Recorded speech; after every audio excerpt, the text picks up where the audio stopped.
The sound of the Starlight Gala was a symphony of power, the clinking of champagne glasses, the murmur of billion-dollar deals, and the frantic click of cameras celebrating tech wunderkind Richard Sterling. He stood at the center of it all, his arm wrapped possessively around a starlet in a dress the color of liquid fire. This was his triumph. But then the symphony hit a discordant note. Gasps silenced the crowd as it parted like the Red Sea. And there she was, his wife Catherine, 7 months pregnant and glowing with a cold, beautiful fury. And on her arm, Dominic Knight, the one man whose power eclipsed Richard's tenfold. This wasn't a confrontation. This was a declaration of war. The silence in the Fifth Avenue penthouse was a physical entity. It was a heavy, suffocating blanket woven from threads of unspoken resentments and polished marble. Catherine Sterling moved through the cavernous rooms, her hand resting protectively on the gentle curve of her stomach, where their son, their first child, was growing. Each step echoed on the gleaming white floors, a lonely metronome, counting down the seconds of her gilded imprisonment. This home, once a symbol of their shared dreams, had become a mausoleum for a dying marriage. Richard, her husband, was a ghost in their life, long before he started sleeping in another woman's bed. He was a creature of ambition, fueled by caffeine accolades and the relentless pursuit of more. Sterling Innovations, his tech empire built on a foundation of Catherine's own early career coding and market analysis, was his true spouse. Catherine and their unborn child were merely decorative accessories, proof of a life well lived for the covers of Forbes and Fortune. The distance had started as a crack and had now become a chasm. It began with late nights at the office, which she'd understood. Then came the business trips, over weekends, the scent of a strange, cloyingly sweet perfume on his suits, and the chilling way he'd started looking through her, his eyes as vacant and reflective as the black screen of his phone. Tonight was the pinnacle of his career, the annual Starlight Gala, a charity event that was in reality a coronation. It was a celebration of Sterling Innovations' latest triumph, a revolutionary AI integration that promised to double the company's valuation. It was supposed to be their night. He had approached her that morning, not with the warmth of a husband, but with the cool, detached air of a public relations manager handling a delicate problem. He stood by the floor-to-ceiling windows, a silhouette against the New York skyline, all sharp angles and expensive tailoring. Catherine. He began, the name sounding foreign on his tongue. About the gala tonight. She turned from the small, half-finished nursery, a tiny pair of knitted booties in her hand. Yes, I was just deciding between the Navy Galliano or the Silver Valentino. The silver has a bit more room. She offered a small, hopeful smile. Richard didn't return it. He adjusted his platinum cufflinks, a nervous tic he'd developed. I don't think you should come. The booties felt heavy in her hand. What, Richard? It's the Starlight Gala. We've been planning this for months. It's our celebration. It's my celebration. He corrected the words, sharp and precise. And you? You're not looking your best. It's a long night. All the standing the cameras. It wouldn't be good for you. Or the baby. He'd weaponized her pregnancy, using the very thing that should have bound them closer as a tool of exclusion. I feel perfectly fine, she said, her voice trembling slightly. My doctor says I'm in excellent health. I want to be there to support you. Your support is noted, he said dismissively. But my decision is final. The press will be like sharks. I need to be focused on my game. I can't be worried about you fainting or needing to sit down every 5 minutes. It will look weak. It will look weak. The word struck her with the force of a physical blow. He wasn't concerned for her health. He was concerned about his image. A heavily pregnant wife was not the sleek, dynamic accessory he wanted on his arm tonight. She was an inconvenience, a liability. "So you'll go alone?" she asked, her voice barely a whisper. "I won't be alone. My team will be there.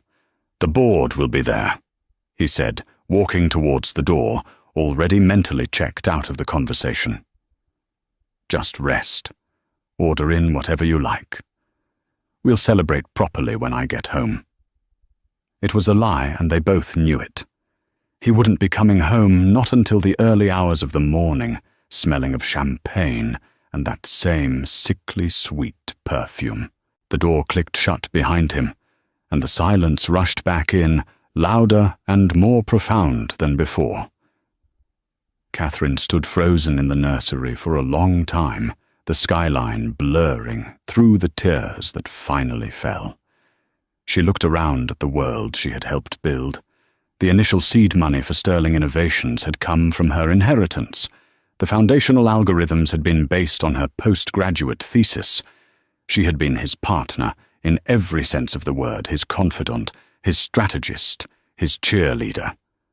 And now, at the peak of their shared success, she had been discarded, demoted from partner to problem. She walked back into their master bedroom, a space of cold, minimalist design that Richard had commissioned. It felt like a luxury hotel suite, impersonal and transient. On his valet stand, next to his diamond-encrusted watch, sat a small velvet box from Cartier. It wasn't for her. Her birthday had passed 2 months ago, unceremoniously marked by a floral delivery and a text message. Her heart hammered against her ribs, a frantic bird trapped in a cage of bone. With shaking fingers, she opened the box. Inside, nestled on a bed of white satin, was a delicate diamond necklace. It was the Trinity design, 3 intertwined bands of gold. It was breathtakingly beautiful.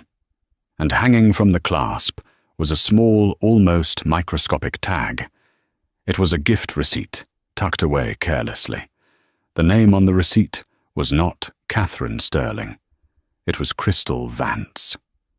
Catherine's breath hitched. Crystal Vance, the 24-year-old model-turned-influencer, whose face was plastered on every bus and billboard in the city, the current it girl, known for her scandalous social media presence and a string of high-profile, short-lived affairs with wealthy men. The scent on Richard's suits suddenly had a name. The late nights had a face. The cruelty had a reason. A wave of nausea, entirely unrelated to her pregnancy, washed over her. She stumbled back, sinking onto the edge of their perfectly made bed. The betrayal was so blatant, so utterly disrespectful, it was almost absurd. He wasn't just cheating on her. He was preparing to flaunt his infidelity on the biggest night of his career, while his pregnant wife was locked away in their penthouse like a mad woman in the attic.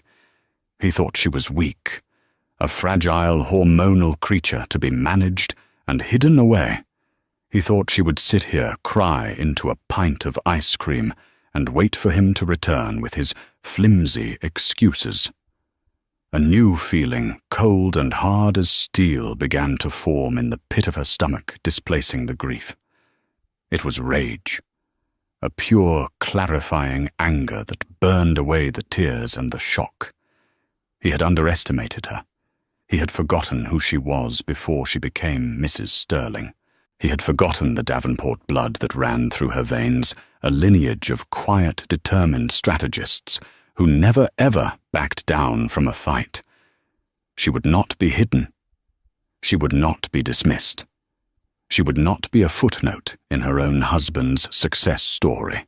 He wanted a night free of the inconvenience of his pregnant wife. He wanted to shine in the spotlight with his new polished accessory. Catherine stood up, her movements now steady and purposeful. She walked to her dressing room, the Cartier box clutched in her hand. A plan began to crystallize in her mind, audacious and terrifying, but utterly necessary. Richard wanted a show. She would give him one. She would give them all a show they would never forget. She pulled out her phone, her thumb hovering over a name in her contacts she hadn't dialed in over 3 years. A name that represented a different life, a different path she could have taken. A name that commanded more respect, more power and more fear in their world than Richard Sterling could ever hope to achieve. She pressed the call button. "Dominic," she said, her voice clear and strong, devoid of any trace of tears. "It's Catherine Sterling. I need your help, and I believe I have a proposition that will be of great interest to you." The proof had been accumulating for months, a slow poison seeping into the foundations of their marriage. It started with the small, almost negligible signs that a trusting heart might dismiss. The second phone, the one he called his international line that he guarded with the ferocity of a dragon protecting its hoard. The hushed conversations that would abruptly end the moment she entered a room. The way he began to critique her, chipping away at her confidence with casual cruelty. Her taste in art was provincial. Her choice of friends, unambitious. Her pregnancy body, matronly. Each comment was a tiny paper cut, insignificant on its own, but collectively they had left her bleeding. The discovery of the Cartier box was merely the final damning confirmation. Holding the receipt with Crystal Vance's name printed in neat corporate script was like holding a death certificate for her marriage. All the abstract fears and whispered anxieties had coalesced into this one tangible, soul-crushing piece of evidence. After her call to Dominic Knight, Catherine moved with a chilling, newfound clarity. The grief was still there, a cold, heavy stone in her chest, but it was now encased in a shell of pure, unadulterated resolve. She laid the Cartier box on her dressing table, a shrine to her husband's treachery. For the next hour she became a detective in the ruins of her own life. She had always respected Richard's privacy, a courtesy he had clearly not extended to her. That boundary was now obliterated. She went to his home office, a sleek chamber of glass and chrome overlooking Central Park. His personal laptop was open on the desk. In the past, she would never have dreamed of touching it. Now she sat down without hesitation. It was password protected, of course. She tried their anniversary. Access denied. She tried his mother's birthday. Access denied. Then a bitter smile touched her lips. She typed in the launch date of the AI project that was being celebrated tonight. Welcome, Richard Sterling. It was sickeningly easy. His digital life was a roadmap of his deceit. There was a dedicated email folder cleverly labeled Project Starburst, a name so generic she'd never thought to question it. Inside were not project timelines or corporate memos, but a torrent of messages between him and Crystal. Can't wait to have you on my arm tonight. The whole world will see you, he had written just this morning. They'll all be so jealous, Crystal had replied, her message punctuated with a string of champagne bottle emojis. Especially the frumpy wife you keep hidden away. Is she still locked in the tower? Catherine felt the bile rise in her throat. Frumpy. Hidden away. They were mocking her, laughing at her from their digital playground. She scrolled further, her eyes scanning flight confirmations to St. Bart's receipts from Michelin-starred restaurants she had begged to go to, and most damningly, a series of emails with a high-end jeweler. They were discussing designs for an engagement ring. He was planning to leave her. After the baby was born, after the media buzz from his latest launch died down, he was going to discard her and their newborn child to start a new, shinier life with his model. The plan wasn't just to cheat. It was to replace. She dug deeper, her mind, once celebrated, for its ability to find patterns in complex data sets, now sifting through the wreckage of her personal life. She found financial statements. A new folder on a shared drive, this one password, protected with a strength Richard usually reserved for corporate secrets. But Richard was arrogant, and his arrogance made him predictable. The password was Crystal is Queen 2025. Inside was the final betrayal. He had been siphoning funds from a joint account, the one funded by her inheritance, into a new private trust. The beneficiary, Crystal Vance. He was using Catherine's family money to build a future for her replacement. He was not just breaking her heart. He was robbing her blind. The sheer audacity of it all was breathtaking. He had woven a web of lies, so thick and so comprehensive that he believed himself untouchable. He believed she was too preoccupied with her pregnancy, too emotionally fragile, too stupid to ever uncover the truth. She methodically downloaded everything. The emails, the financial records, the travel itineraries. She saved them to a small encrypted flash drive that she kept on her keychain, a relic from her old life in cybersecurity. Knowledge was power, and she was now armed with an arsenal. This evidence changed everything. Her initial plan to simply show up at the gala and embarrass him now seemed naive, insufficient. This wasn't just a marital squabble. It was a calculated campaign of emotional and financial warfare. He had declared war on her, and she would respond in kind. This was why her call to Dominic Knight was so crucial. Dominic wasn't just a powerful man. He was Richard's primary business rival. Knight Enterprises and Sterling Innovations were the two titans of the tech industry, constantly vying for market share, talent, and prestige. But their rivalry was more than professional. There was a personal animosity there, rooted in a deal years ago, where Richard had publicly and unscrupulously poached a key team from Dominic's R&D division. Dominic Knight was a man who never forgot a slight. Her history with Dominic was purely professional, but profound. 3 years before she met Richard Catherine, then Catherine Davenport was a rising star in data analytics. Knight Enterprises had commissioned her consulting firm for a high-stakes predictive market analysis. She had worked directly with Dominic for 6 intense weeks. He was brilliant, demanding, and possessed an integrity she had found both intimidating and deeply admirable. He had seen her talent, truly seen it, in a way Richard never had. He'd offered her a senior position at his company, a golden opportunity. She had turned it down. A week later, she met Richard at a tech conference. He was charming, visionary, and relentless in his pursuit of her. He had swept her off her feet, convincing her that their partnership, both personal and professional, would change the world. She had chosen love, or what she thought was love, over the career path Dominic had offered. A part of her had always wondered, what if now that choice felt like the greatest mistake of her life? When she had called him, his initial response was one of polite, professional concern.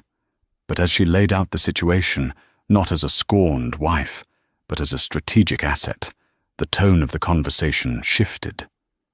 "He's using my inheritance to fund his mistress and hiding assets," she had stated, her voice devoid of self-pity. But more importantly, Richard's new AI integration, the one he's celebrating tonight, has a critical flaw. A backdoor vulnerability I warned him about in the initial design phase. He ignored me, said it was an acceptable risk to push the launch forward. There was a pause on the other end of the line. She could almost hear the gears turning in Dominic's formidable brain. "Go on," he said, his voice now sharp with interest. "He's over-leveraged the company to fund this launch."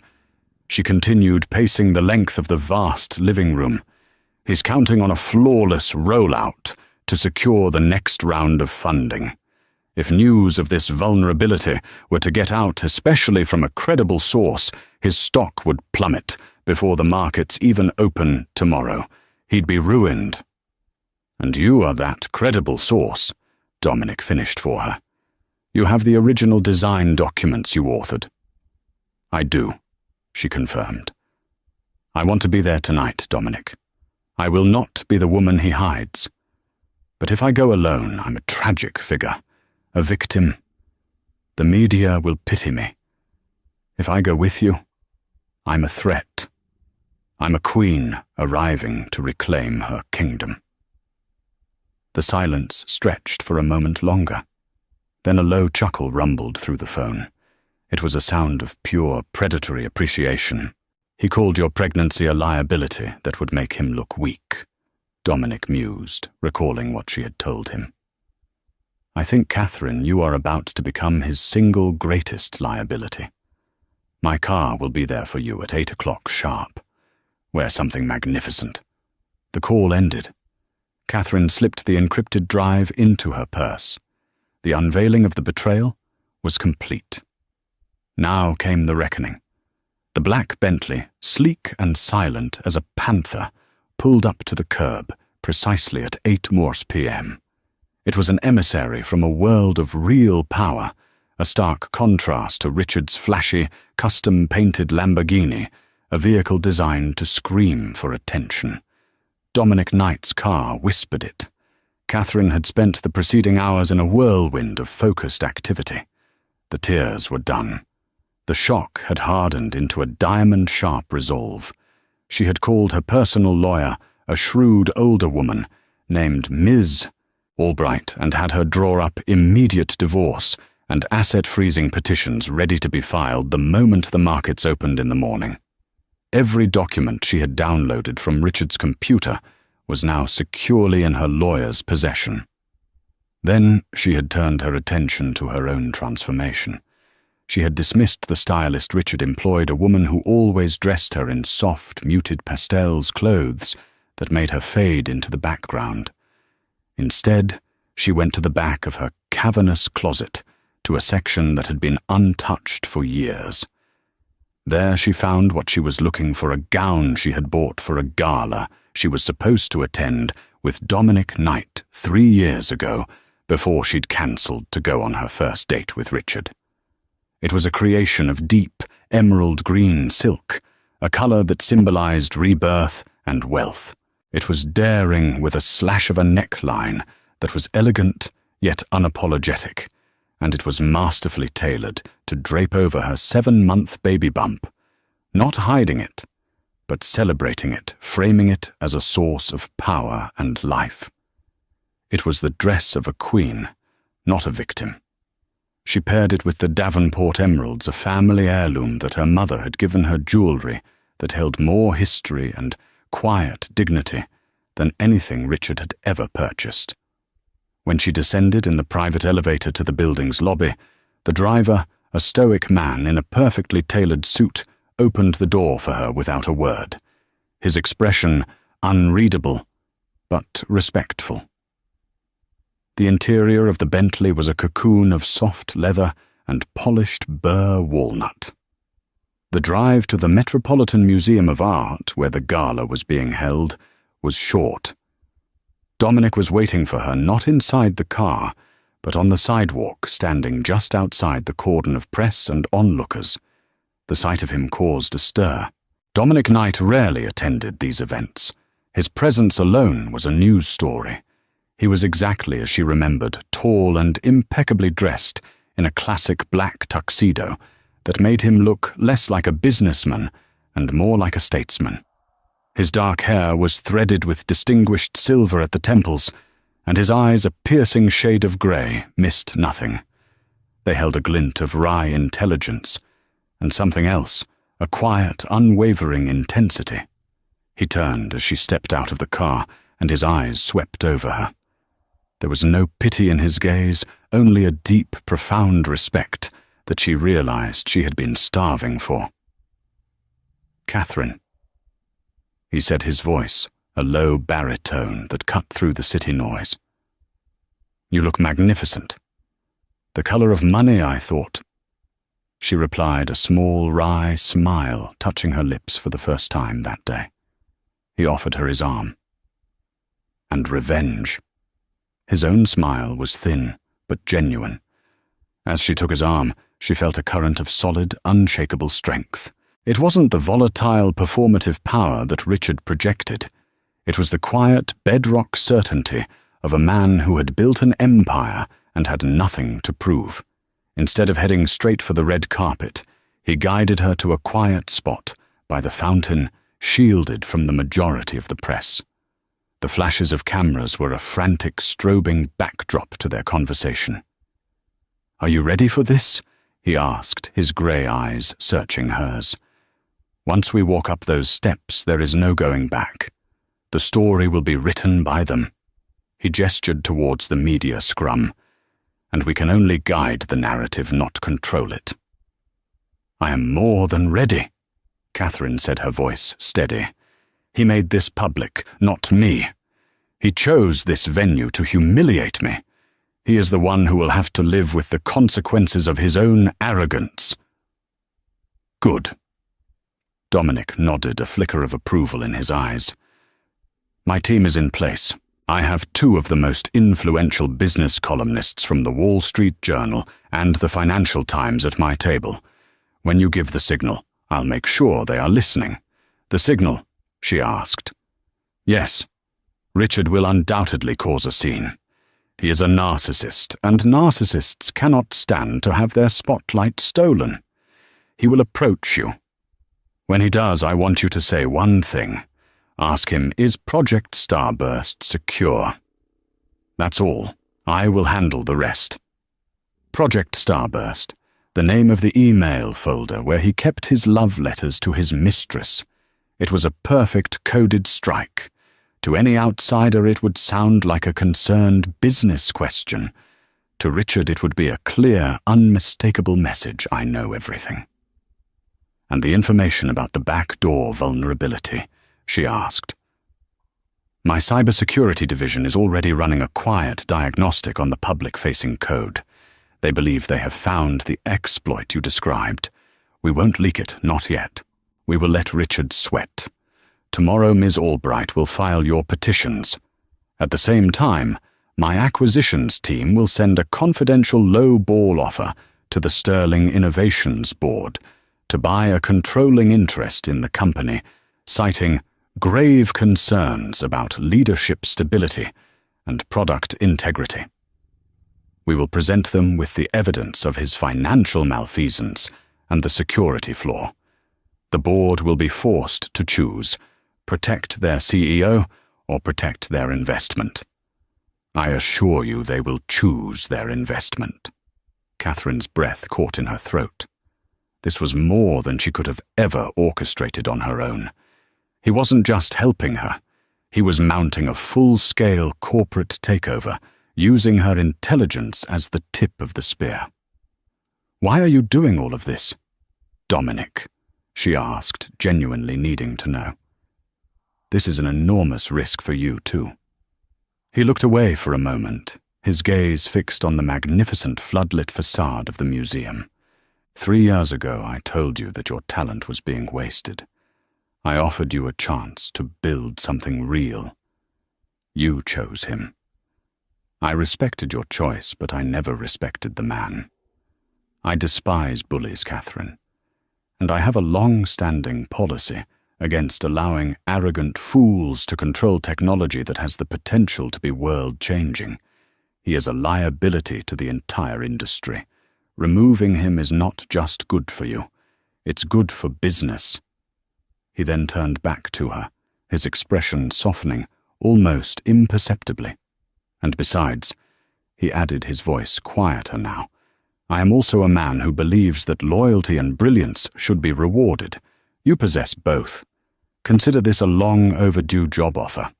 When this is over, I'm creating a new R&D division focused on ethical AI, and I want you to run it. Tears pricked at the back of Catherine's eyes, but this time they were not tears of sorrow or betrayal. They were tears of overwhelming gratitude and a fierce, surging sense of hope. He wasn't saving her. He was empowering her. He was handing her the tools to save herself. She took a deep breath, straightened her shoulders, and met his gaze. The alliance was forged. It wasn't born of pity or romance, but of something far stronger, mutual respect and shared strategic interest. It was an alliance forged in the cold, hard steel of the corporate world. "I accept," she said simply. Dominic Knight smiled a true, confident smile that reached his eyes. "I thought you might." "Now," he said, tucking her arm more securely in his. "Shall we make an entrance?" Together they turned away from the fountain and began their slow, deliberate walk toward the grand staircase and the sea of flashing lights, ready to step into the heart of the storm. The grand hall of the museum had been transformed into a celestial wonderland. Thousands of tiny, twinkling lights were strung from the impossibly high ceiling, mimicking a star-filled night sky. Towering arrangements of white orchids and delphiniums stood like spectral sentinels between tables draped in silver linen. The air was thick with the scent of expensive perfume and the low, constant hum of 100 conversations, the sound of power and money schmoozing. Richard Sterling was holding court near the magnificent multi-tiered champagne fountain. He was in his element, a peacock displaying its full plumage.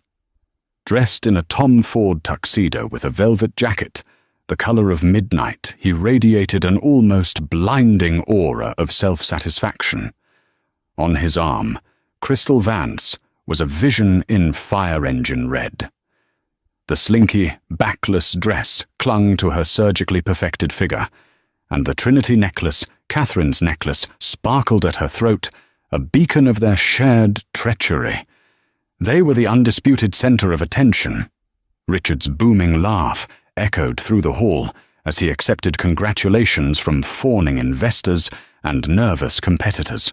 Crystal, meanwhile, played her part to perfection. She gazed up at him with doe-eyed adoration, laughed a little too loudly at his jokes, and posed for the roving photographers with a practiced predatory pout. She was not a guest. She was a statement, a living, breathing trophy that screamed of Richard's virility and success. The whispers followed them everywhere. "Is that Crystal Vance? I thought she was in Ibiza?" A woman with a severe facelift murmured to her companion behind a feathered fan. "Sterling actually did it. He brought his mistress to the gala," a portly banking executive whispered to his colleague. "His wife is due any day now, isn't she? The man has balls of solid brass." "Or a brain of solid rock," the colleague retorted, shaking his head. "This is career suicide. What is he thinking?" But Richard heard none of it, or if he did, he interpreted the shock as admiration. He was high on his own success, insulated by a fortress of ego. He believed he was rewriting the rules that his genius in the boardroom exempted him from the common decencies of life. He clinked his champagne flute against Crystal's. "To us?" he said, his voice low and intimate, loud enough only for her to hear. "The new power couple." "And to leaving the past in the past," she purred her eyes, flicking around the room, cataloguing the designer gowns and priceless jewelry, already seeing them as her own. She felt a thrill of victory. She had won. She had supplanted the quiet, intellectual wife. She was the one standing here in the spotlight beside the man of the hour. The announcement of his keynote address was imminent. The CEO of the museum's board of trustees was already walking towards the stage, preparing to introduce him. This was the crescendo of Richard's evening, the moment he would cement his legacy as a visionary, a titan, a king. And then it happened. A subtle shift in the room's energy, a change in the atmospheric pressure. It started near the grand entrance. A few heads turned, then a few more. The low hum of conversation faltered. A single audible gasp cut through the air. The whispers that had been trailing Richard and Crystal suddenly changed direction, coalescing into a tidal wave of shocked murmurs that rolled through the grand hall. The crowd began to part. Not with the grudging deference given to a celebrity, but with the stunned, almost reverent awe usually reserved for royalty. Richard felt the shift immediately. The invisible spotlight that had been warming his face was suddenly gone, drawn away by a more powerful magnetic force. He turned his brow furrowed in annoyance. Who would dare upstage him on his night? What he saw made the champagne in his stomach turn to ice. There, framed by the magnificent archway, was Catherine. She was not the woman he had left that morning, the pale, tear-streaked wife in a cashmere robe. This was a different creature entirely. The emerald green of her gown was so vibrant, it seemed to draw all the light in the room towards it. The Davenport emeralds at her throat and ears glittered with a cold, aristocratic fire. Her pregnancy, which he had deemed a flaw, was presented as a majestic centerpiece, a symbol of undeniable power and continuity. Her hair was swept up in an elegant chignon, and her makeup was flawless, highlighting the defiant strength in her eyes and the resolute set of her jaw. She was breathtaking. She was terrifying, and she was not alone. On her arm was Dominic Knight. If Catherine's appearance was a shock, Dominic's was a cataclysm. The room fell into a stunned, almost complete silence. Photographers who had been swarming Richard and Crystal just moments before practically trampled each other as they scrambled backwards, their lenses swiveling to capture this impossible, electrifying new development. The flashbulbs erupted in a frantic, blinding volley. Dominic Knight, the reclusive billionaire, the undisputed emperor of the tech world at a gala celebrating his chief rival, and with his rival's pregnant wife on his arm. It was a scenario so scandalous, so pregnant with meaning, that no one could process it. The whispers erupted anew, no longer quiet, but urgent and frenzied. My God, is that Dominic Knight? With Catherine Sterling, what is going on? Did you see the look on Richard's face? He looks like he's seen a ghost. This is better than the opera. Crystal's perfectly manicured hand tightened on Richard's arm. Richard, what is she doing here? And why is she with him? She hissed, her voice a venomous whisper.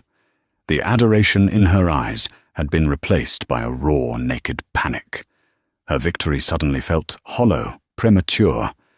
She was a cheap firework next to a supernova. Richard couldn't answer. He couldn't move. His mind was struggling to compute the scene before him. Catherine, who was supposed to be at home crying, here, looking like a warrior queen. And Dominic Knight, his nemesis, looking as smug and immovable as a mountain. It didn't make sense. The carefully constructed script for his perfect night had just been set on fire. He watched, paralyzed, as Catherine and Dominic began to move through the room. They didn't rush. They glided. Dominic nodded curtly to a few stunned acquaintances, but his attention was entirely on Catherine, guiding her with a gentle but firm hand on the small of her back. They were a portrait of unity and strength. Every eye in the room followed them, a silent, captivated audience to a drama that was unfolding in real time. They weren't heading for a secluded corner. They were heading directly for the main stage for the table of honor, right at the front, Richard's table. The Gala of Whispers had found its climax, and the entire glittering, powerful world of New York society held its breath, waiting for the inevitable collision. The journey across the Grand Hall was the longest walk of Catherine's life. With each step, she could feel the weight of hundreds of pairs of eyes on her. The air crackled with unspoken questions. She kept her chin high, her gaze fixed forward, focusing on the rhythmic tap of her heels against the polished floor. Dominic's hand was a warm, steady presence at her back, a silent anchor in the swirling vortex of gossip and speculation. She did not look at Richard, not yet. She denied him that power. Instead, she allowed her gaze to sweep across the room, meeting the eyes of people she knew. She saw surprise, confusion, and in the eyes of a few women she'd once considered friends, a flicker of something that looked like admiration. They had all seen her slow erasure from Richard's life. They had whispered about it at charity luncheons and spa days. Tonight they were witnessing her resurrection. As they approached the head table, the small circle of Sterling Innovations board members and their wives fell silent, their smiles frozen on their faces. They looked from Richard to Catherine, and back again, their expressions a mixture of horror and morbid curiosity. Richard finally found his voice, a choked, strangled thing. "Catherine, what the hell are you doing here?" He moved to intercept them, his body physically blocking their path to the table. Crystal remained glued to his side, her face a mask of fury, the sparkling necklace at her throat suddenly looking cheap and gaudy. Catherine stopped positioning herself directly in front of her husband. She finally met his eyes, and the cold fury in her gaze made him flinch. "You must be mistaken, Richard," she said, her voice calm and clear, carrying easily in the tense silence. "My invitation said the Starlight Gala. This is the right place, isn't it?" Her eyes flicked dismissively towards Crystal. "Though I see you've brought the evening's entertainment." The insult delivered with such icy precision landed like a slap. Crystal's face flushed a blotchy, furious red. "I am his guest," she spat. "I'm sure you are," Catherine replied, not even bothering to look at her again. Her attention was solely on Richard. "I told you to stay home," Richard hissed, trying to keep his voice low, but the fury was making it tremble. "I told you that you weren't well enough." "Oh, but I've never felt better," Catherine said, placing a hand on her stomach. "My son and I decided we couldn't miss his father's big night. We wanted to be here to support you." She infused the word support with a heavy, menacing irony. Dominic Knight had remained silent until now, a towering, observant presence. He stepped forward slightly, his shadow falling over Richard. He didn't say a word to Richard. He simply looked down at him, a silent, contemptuous dismissal that was more insulting than any verbal tirade. Then he turned to the gaping board members. "Gentlemen," Dominic said, his voice a smooth, commanding baritone. "Mrs. Sterling was feeling a bit under the weather earlier, so I offered her a ride. I trust you have room for 2 more at your table." It was not a request, it was a command. The chairman of the board, a man named Gerald Whitney, paled and began stammering. "Of course, Mr. Knight, of course, an honor." Richard felt control slipping through his fingers like sand. Dominic Knight was at his table with his wife. His masterpiece of a night was turning into a public crucifixion. He had to regain control. "This is a private table, Dominic," Richard snarled, "and this is a family matter." "It seems to me," Dominic replied, his voice dangerously soft, "that you made it a public matter the moment you walked in here with this person." He gave Crystal a look of such profound disgust that she physically recoiled. "Catherine is your wife and the mother of your heir. She belongs here. The question is, does she—" He gestured vaguely at Crystal. The air was electric. Guests at nearby tables were shamelessly craning their necks to hear. The photographers were in a frenzy, their flashes creating a non-stop disorienting strobe effect. This was the moment. The signal. Catherine looked directly into Richard's panicked, furious eyes. She leaned in slightly, as if sharing an intimate secret, and pitched her voice just low enough so that only he and those at the table could hear clearly. "You're right, Richard. We should be celebrating your success. After all, so much is riding on it," she said, her voice a silken threat. "Tell me, is Project Starburst secure?" The reaction was instantaneous. The blood drained from Richard's face. His eyes widened in pure, unadulterated terror. The name, the intimate secret name of his affair, of his betrayal, spoken from his wife's lips in this public forum, was a devastating blow. It was a direct hit below the waterline. He understood immediately. She knew. She knew everything. The carefully compartmentalized worlds he had built had just collided and exploded. He stared at her speechless. All the bluster, all the arrogance evaporated, leaving behind a hollowed-out man in a state of shock. Dominic Knight saw his opening. He turned to Gerald Whitney, the board chairman, and the two business columnists he had invited to his table, who had now conveniently drifted closer to the unfolding drama. "Richard looks a bit shaken," Dominic observed conversationally, a predator toying with its prey. "He's put everything on the line for this new launch. An admirable risk. But I've been hearing some whispers on the street, concerns about product integrity. If something were to go wrong, if there was a vulnerability, for example, the fallout would be catastrophic for his investors, wouldn't it?" Gerald Whitney began to sweat profusely. The coded language was clear. Dominic Knight, the most powerful man in their industry, was publicly questioning the viability of Richard's flagship product, right in front of the press and the board. Richard finally stammered, There are no vulnerabilities. The system is flawless." "Is it?" Catherine asked softly, her gaze unwavering. "Because I seem to recall a conversation we had about a potential backdoor in the primary authentication algorithm. I hope you fixed it. It would be a shame for everything you've built to be so insecure." She had just confirmed it. The wife, the co-founder, the woman who had written the original code, was backing up Dominic's whispers. It was no longer a rumor. It was an insider threat.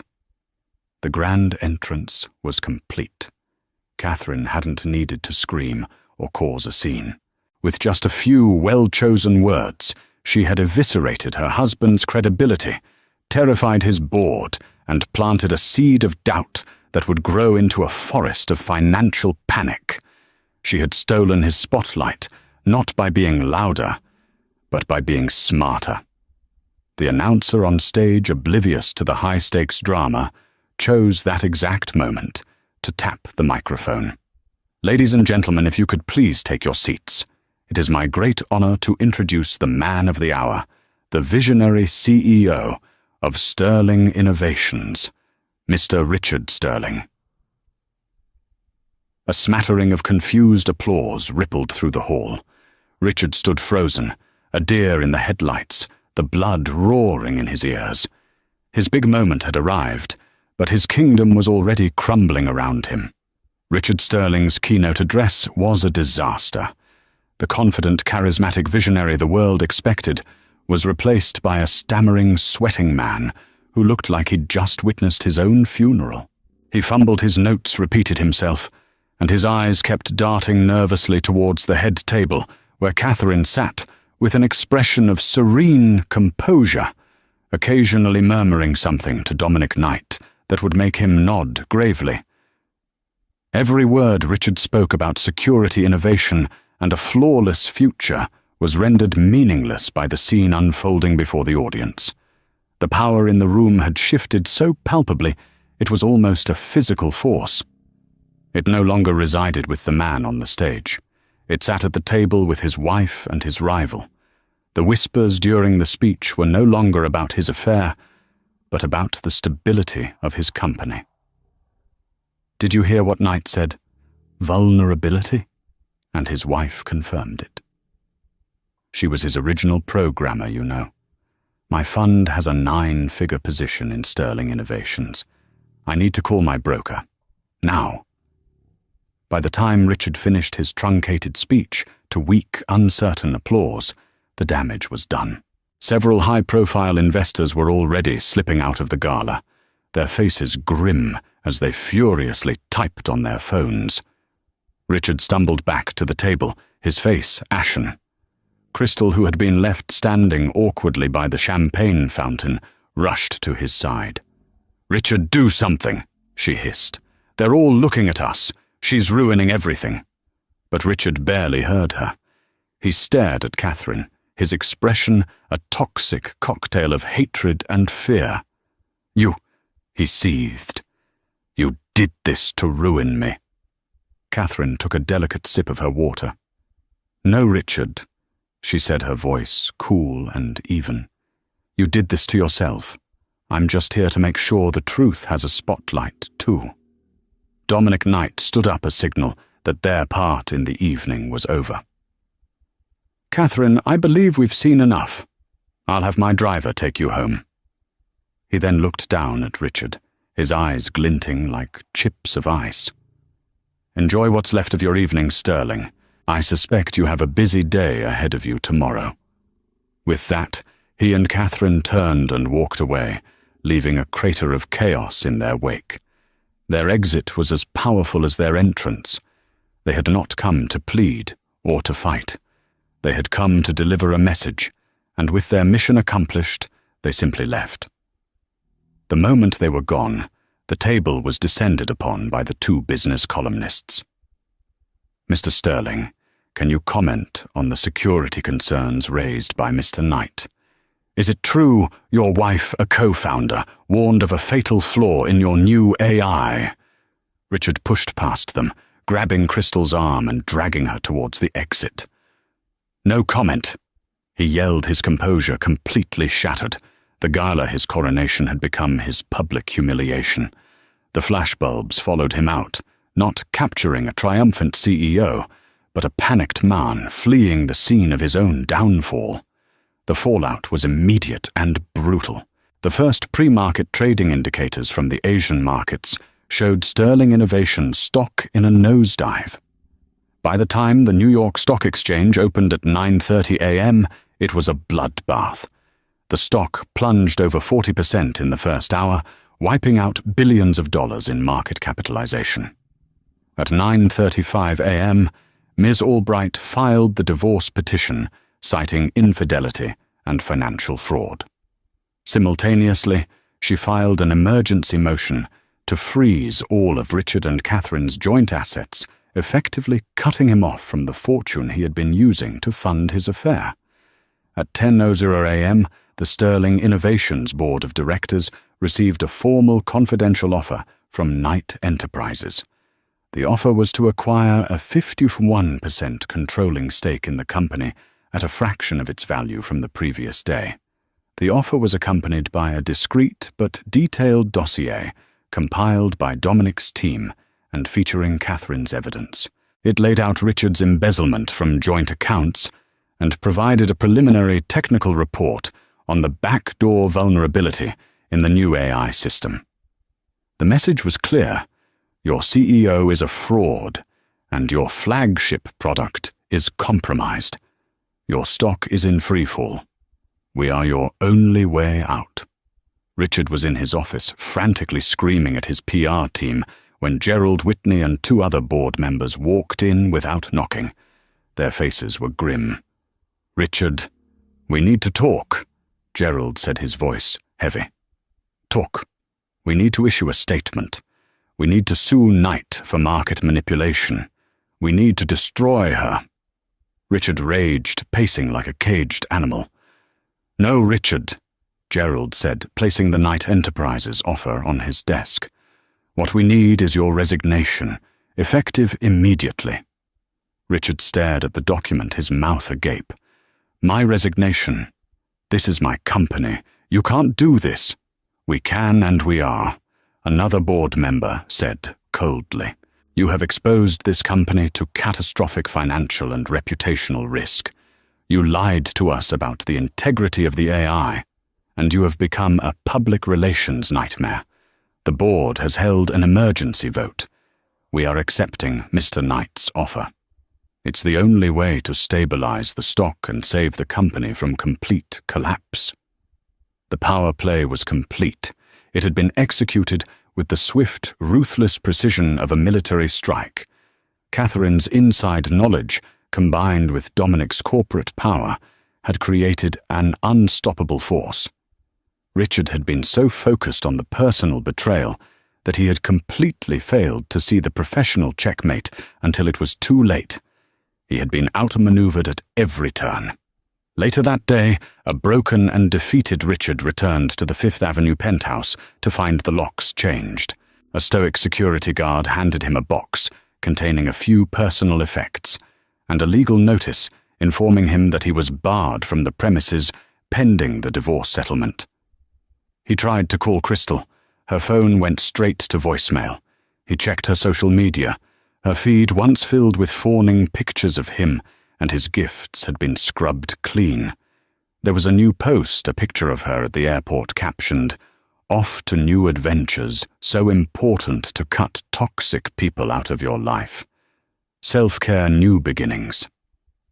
She had abandoned the sinking ship without a second thought, the Trinity necklace likely already in a pawn shop. Richard Sterling, the billionaire visionary, the man of the hour, was left with nothing. He stood alone on the sidewalk of Fifth Avenue, a pariah in a Tom Ford suit, staring up at the home he could no longer enter, his empire and his life utterly and irrevocably destroyed.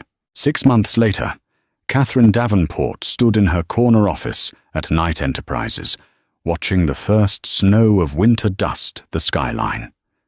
She was no longer Catherine Sterling, the billionaire's wife. She was the director of the new Ethical AI Development Division, a title earned through sheer brilliance. In a quiet corner, her son Daniel slept peacefully in his bassinet, a symbol of her new beginning. The past half-year had been a whirlwind of methodical reconstruction. Her division was already making waves, turning the very vulnerability Richard had ignored into a revolutionary security protocol. She had transformed a weapon used against her into a shield for the world. The divorce had been swift and final. Faced with irrefutable proof of his fraud, Richard was left a disgraced cautionary tale, his attempts to launch a new firm failing spectacularly, as no investor would touch him. Crystal Vance had vanished just as quickly, her social media showing a new life in Dubai, forever chasing the next fortune. A soft knock on the door brought Dominic Knight into the room, holding 2 cups of coffee. Their partnership had settled into one of deep mutual respect. "I saw the news about Richard's firm," he said, gently handing her a cup. "He built his empire on a foundation of lies. It was always going to collapse." Catherine nodded, gazing at her sleeping son. "Some people never learn that trust, once broken, can't be bought back."